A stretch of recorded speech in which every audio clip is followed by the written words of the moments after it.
2025 সালে এসে আবারও কিয়ামতের নতুন আলামত প্রকাশ পেল, যা আমাদের প্রিয় নবী হযরত মুহাম্মদ সাল্লাল্লাহু আলাইহি ওয়াসাল্লাম আরো 1400 বছর আগে বলে গিয়েছেন। প্রিয় নবী হযরত মুহাম্মদ সাল্লাল্লাহু আলাইহি ওয়াসাল্লামের একটা কথাও যে মিথ্যা নয় তা খুব ভালোভাবে পশ্চিমা বিজ্ঞানীরা প্রমাণ করেছে। প্রিয় নবী আজ থেকে আরো 1400 বছর আগে বলেছেন, পৃথিবীতে 10টি বড় কিয়ামতের আলামত প্রকাশ না হওয়া পর্যন্ত পৃথিবীতে কিয়ামত সংঘটিত হবে না। কি সেই আলামত যা নিয়ে রীতিমতো চিন্তায় পড়েছে পুরো বিশ্বের বিজ্ঞানীরা? আপনি যদি একজন মুসলিম হয়ে থাকেন তবে ভুলেও ভিডিওটি এড়িয়ে যাবেন না, কারণ আমরা আজকে আপনাদের জানাতে চলেছি প্রকাশিত হওয়া সেই কিয়ামতের আলামত সম্পর্কে। আর আপনি যদি আমাদের প্রিয় নবী হযরত মুহাম্মদ সাল্লাল্লাহু আলাইহি ওয়াসাল্লামকে ভালোবেসে থাকেন তবে অবশ্যই কমেন্ট বক্সে আলহামদুলিল্লাহ কমেন্ট করবেন আর ভিডিওটি শেয়ার করে দিতে ভুলবেন না, কারণ আপনার একটি শেয়ারে আরো অনেক মুসলিম ভাই ও বোনেরা কিয়ামতের এই আলামত সম্পর্কে জানার সুযোগ পাবে। তো চলুন বেশি কথা না বলে শুরু করা যাক আজকের এই ভিডিও। হাদিসে বর্ণিত আছে, কিয়ামত সংঘটিত হওয়ার পূর্বে পুরো পৃথিবী থেকে পবিত্র আল কোরআন উঠিয়ে নেওয়া হবে।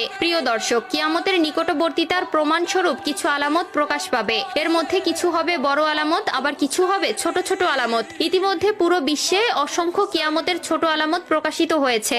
যেমন হাদিসে বর্ণিত আছে, আরবের বেদুইনরা অর্ধ উলঙ্গ অবস্থায় থাকবে, তবে তারা বড় বড় দালান কোঠা নির্মাণের প্রতিযোগিতায় নেমে পড়বে, এমনকি তাদের পায়ে জুতাও থাকবে না। বর্তমানে 2025 সালে কিয়ামতের নতুন যে আলামত প্রকাশ পেয়েছে তা হলো কিয়ামতের আগে পবিত্র আল কোরআন থেকে সকল অক্ষর উঠিয়ে নেওয়া হবে।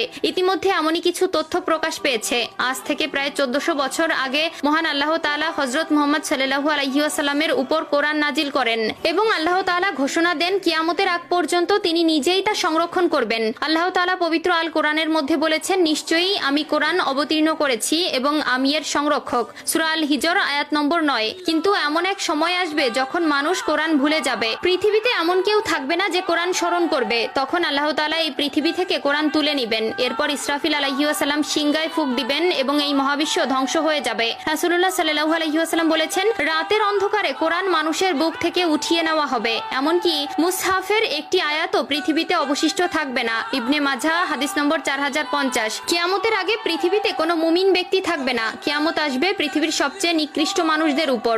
আনাস ইবনে মালিক রাদিয়াল্লাহু তাআলা আনহু থেকে বর্ণিত, রাসূলুল্লাহ সাল্লাল্লাহু আলাইহি ওয়াসাল্লাম বলেছেন, কিয়ামত ততক্ষণ শুরু হবে না যতক্ষণ না এই পৃথিবীতে এমন কেউ অবশিষ্ট থাকবে না যে বলবে আল্লাহ আল্লাহ। সহিহ মুসলিম।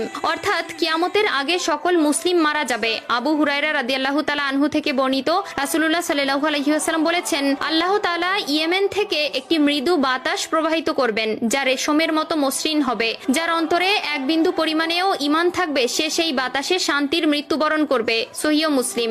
এরপর আল্লাহ তাআলা কোরআন পৃথিবী থেকে উঠিয়ে নিবেন এবং মানুষের অন্তর থেকে পৃথিবীর সব মুদ্রিত কোরআনের পাতা থেকে সব অক্ষর উঠে যাবে। যারা একসময় কোরআনের সূরা বা কিছু অংশ জানতো কিন্তু তারা ঈমানদার ছিল না, তাদের অন্তর থেকেও সব মুছে যাবে।